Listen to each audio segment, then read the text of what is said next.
Hello everyone and welcome to AOB, the show where we take you behind the scenes of a £100 million property business. Now, we take you behind the scenes of a business, but today I'm going to take you behind the scenes of our lives in the business and what we actually do. Rob, this might be a short episode. I've often wondered what you do, Rob, and today I'm going to find out. Okay, so let's dig into our roles and what we exactly do. So, Rob, you used to have a title in the business, but at the moment, you don't actually have an official title. I don't believe you're registered as a co-founder, but without a title, I think you need to start there and explain why you possibly don't have a title, and then go into what your day, what your weeks look like currently, and then we can talk about what it used to look like as well, because it was very different from how it used to look. Yeah, I've had various titles over the years. I've called you a fair few things. Yeah, exactly. I think the most recent publishable one is marketing director. And maybe that did reflect what I was doing for a while, but then it didn't because things change a lot. But I think the overall evolution of how we both worked is when we started working together, there probably wasn't a clear separation of what we each did. Maybe there was an unspoken like, oh, you take more of that area, I take more of this area. But there was a lot of like trying to be fair, trying to be equitable, and like, let's all get involved in everything. And that was lovely, but completely inefficient. So then I think it gradually moved away into having more defined areas. At some point, you took the CEO title, which I think is actually really helpful because then it's clear to us and clear to everyone else that ultimately there is one person in charge here, if it came down to it. Yeah, it made complete sense for the business.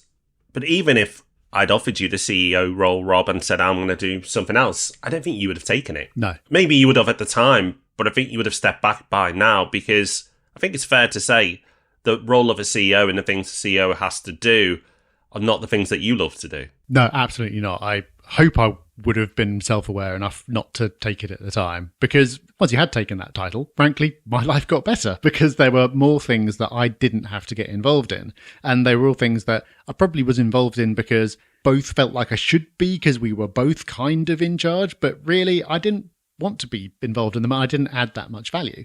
So that allowed me to spend less time doing stuff that I didn't want to do and more time doing things that I am good at, such as the content creation side, the marketing side of things. But I'm hard to keep happy, Rob. You know this. I'm a bit of a diva. Even that wasn't enough to me, because you probably remember a conversation that we had a couple of years ago. I do. And in fact, maybe rather than me telling it, you can say what that was like for you.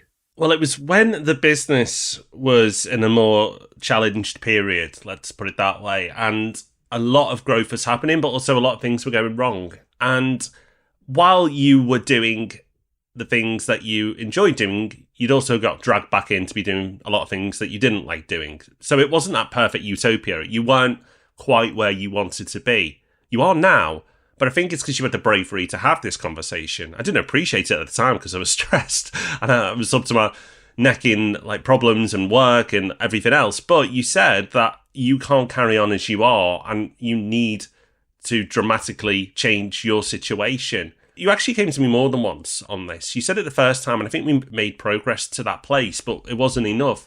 And then you came back to me again after a while and pretty much said, although I don't think you directly said it, this now needs to change or I can't see myself here for the long term. I don't know if it was quite intended to be received as that, but that's how I felt it was coming across. And I also felt it failed because I didn't want you to do the things you don't like, because I don't want to do the things I don't like. And we've worked together so long and we're obviously very close that I don't want my co-founder to be miserable. That's not what I want to achieve here. And today's your last day. I'm joking. Luckily, we sorted it. But that's how I received it, Rob. Is that how... We've never actually talked about this. Is that how you were meant to deliver it? It was definitely how I felt. And I didn't want to water it down too much because I didn't want to talk about it again, because I felt really bad coming to you at this time when you had loads to deal with anyway.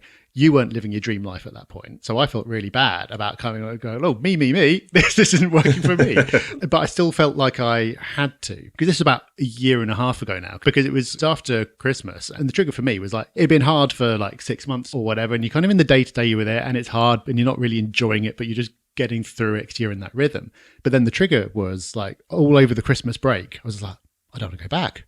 I don't want to do this again. And it's like, that is not how you should be feeling in your own business. And so it's like, okay, this really has to change, or I won't be able to do this for that much longer. And that's not a situation I want to be in. So while I felt bad about coming to you and having that conversation, I felt like I had to do it for me, but ultimately for you as well. I didn't feel like that at the time. Yeah, the way you received it was pretty much how I meant it. And like I say, I didn't want to water it down because I wanted it to be the last time. And fingers crossed, so far it has been. It has been a lot better since. And I think that conversation was the catalyst of making things better for you and now eventually for me as well.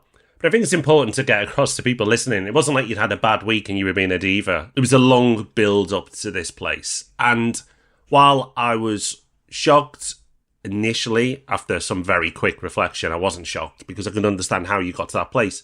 But like I said, it was the catalyst for making change.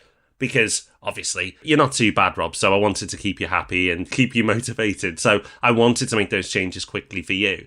But when we made them for you, because we were looking at the business as a whole, we started then to look at my role and then go, okay, what is a CEO meant to be doing? What are you doing that is CEO work and what are you not doing? And it turned out, actually, I was far too involved in the day-to-day business, far too much of rolling up sleeves and getting stuck in. And while the CEO should be involved, he really shouldn't be as involved as I was. And that meant I wasn't being a great CEO either. I was far from being a great CEO. So we made changes with my setup, my role as well. And step by step, that allowed me to become more of a true CEO. And I would say probably 80% of my time now is as a true CEO. There's about 20% where I'm still in the day-to-day.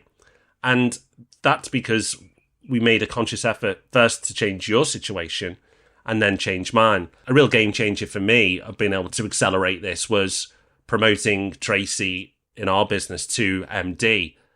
I thought it was going to take a while for her to bed in to run the day-to-day operations of the business. It took her probably about a day to get comfortable and then she was off. She was in a senior role before that, but it was great. And that meant pretty much overnight, I went from maybe doing 30% CEO stuff to 80% CEO stuff. And you know what, Rob? Because I'd done the other stuff for so long, I was very happy to hand the reins over of the day-to-day to Tracy. She's better at it than me anyway, and I can do what I'm good at. You're now doing what you're good at, and Tracy's doing what she's good at, and we're all very happy. Yeah, and that happened much quicker than I thought it would as well. It's interesting how you can be in a situation and then it turns out that there's just one move, just one thing you need to change. And it often is something that you could have done 6 months or a year earlier. Then you do it and it's like, oh, everything's completely different now. But yeah, that was absolutely huge. So the end result of all this is we're now both pretty much where we want to be. So where is that? Maybe we should start talking about your role, the CEO role. And I think what I didn't appreciate about that role generically for a long time is that it's much more of an outward facing role than you might think. If you think of like Bob Iger at Disney or something like that, any of the big CEOs whose names you know, the reason you know them is probably because they're outward facing from the business. Even though they are technically overseeing everything in the business, they're not making every decision in the business. They're involved in it, but they're also out there talking to the media, talking to partners, doing super important stuff that is not running the business day to day. And that is something that you've noticeably been doing a lot more of. To be fair, Rob, I didn't really know or recognise that either. I'd confused the role of CEO for far too long of being involved day to day. And what I was doing was a combination of roles. And you're right, the CEO is a lot more out-facing. Your role is out-facing as well, to our audience, to our investors, to educating the community. It's outward. I'm outward a bit to that community, like this podcast, but beyond the podcast, I don't do a lot more.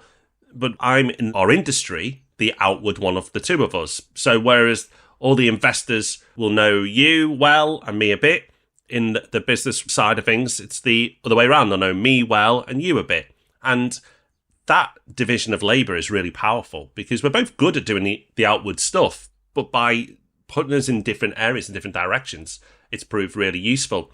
And I didn't think I'd enjoy it as much as I have done.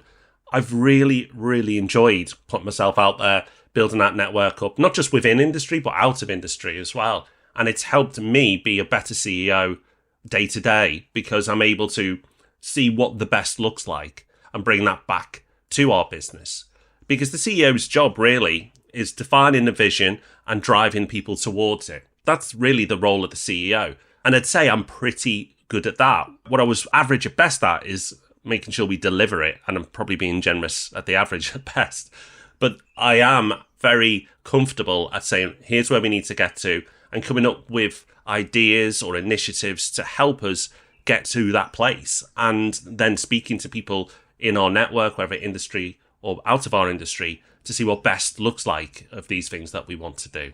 I absolutely love it. And yes, it's 80-20. There's still 20% in the business, like podcasting is a bit of that. Still involved with the sourcing, very much enjoy that.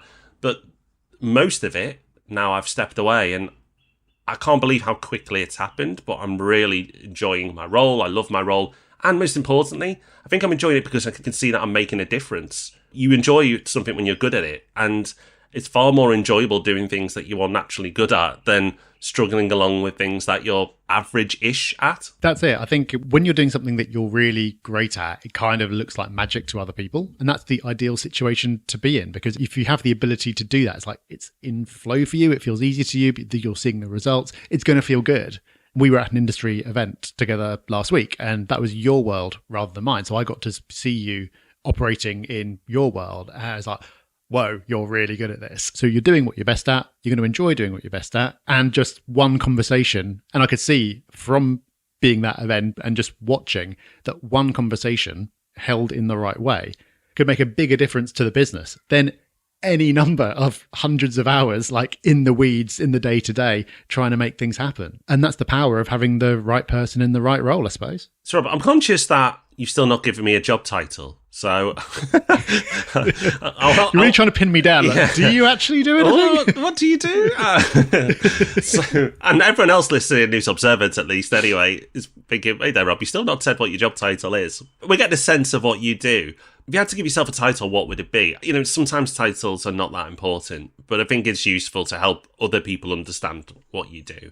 And then, what is it? Let's put a bit more meat on the bones. We've kind of danced around the edges of what you do, but what are you doing? Yeah, it's a fair question. So in terms of job title, the co-founder part, I think, is actually still relevant. Definitely. Because it kind of gives me the responsibility in some areas, but also the right to kind of stick my nose into things. So when there are parts of the business that I feel aren't operating as they could, I feel like I've got the right and the desire to go, hang on a minute, this could be better. I might not be the most qualified person in the world to say what should be done about it, but I understand the business and I understand our clients and everything really well. So that's something that I like to get involved in. So at any given time, there's probably a couple of big-ish projects going on that I'm involved in that kind of capacity. So I'm thinking about it, turning up to the meetings about it, involved in the whole thing. So that's part of it. But that probably only translates into a handful of sort of like meeting hours per week. The rest of the time, the other part of the role isn't the ideal title, but it's almost like an in-house content creator. Because what I spend my time doing is primarily the podcast, the newsletter, and the YouTube channel. So YouTube is something that we didn't have a couple of years ago, but now I've had the chance to focus on it. We do have it, and it's turned into a valuable asset for the business and just getting more valuable all the time. But then there's also the content that not everyone gets to see. So there's masterclasses for our Property Hub Select members. There are sort of particular marketing assets that you'll only see if you get served an ad on Instagram or something like that. So it adds up to quite a lot of stuff. But what unites all of it is having the knowledge of the subject matter, having the knowledge of the audience, and having the credibility from having done it for a long time and have a bit of a track record. That's why I think it's a weird role for a co-founder to have. It makes a lot of sense because I don't think you could hire anyone else who has those three attributes. Maybe you could. Maybe there's like 3 others in the country or something, but there's not many. I don't know. I've got a long list, Rob. I don't think you're that special. No, you're right. You have to remember, while we're a property company, we are also just as much a content business. The amount we put out there in property is more than some national institutions in terms of this, and they have huge teams doing this. So I think a co-founder and director of content, I think maybe that sounds pretty high end, doesn't it? It's pretty good. Want to sound fancy? That's pretty good, yeah. And it shouldn't be underplayed, the impact that you make. And I think what is also nice is the co-founder part you talked about, because we're just so in sync and there's so much trust between us that whenever you go into something, I'm never like, oh, what are you doing? Because I know it's going to be an area that you're going to be good at. So there are areas of the business that if I go into it, I have to roll my sleeves up and go into it a bit, it tends to be the areas that I'm stronger at. And then when you roll your sleeves up and go into the business, there's areas that you're stronger at.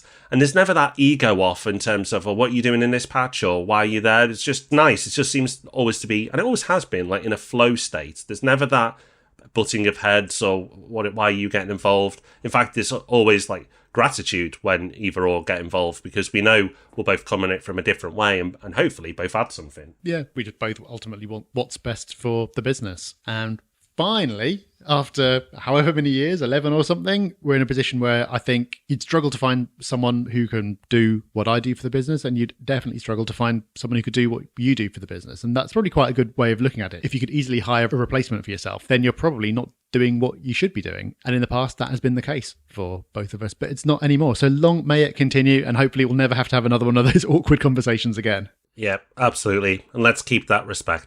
Now get back to work. If you want to follow along on what we're doing, then do check out our social profiles. Rob, being the director of content, as we now call him, is far more prolific than me, but I do occasionally post. We're both on Instagram and we're both on LinkedIn. We'll pop the links in the show notes. But more importantly than pictures of us looking busy, what we're busy on is the business, and that's Property Hub, which hopefully you're taking full advantage of and signed up to our amazing newsletter, Property Pulse. But if you want to get involved and find out if we're a good match business-wise with you and see if you can be a client of ours, then Property Hub Invest is the business to go and look at. It's propertyhub.net/invest, where we help high net worth individuals build out property portfolios. It's as simple as that. Well, it's not that simple. That's why there's a whole business behind it. But if you are someone who's time poor and has money to invest and wants to build a property portfolio, then check out propertyhub.net/invest. Yes, indeed. Well, I hope you enjoyed this behind the scenes episode. We do one of these every month. So another one of these coming your way soon. But of course, we will be back with the Property Podcast as we are every Thursday next Thursday. So we'll see you then. Bye-bye. Bye-bye.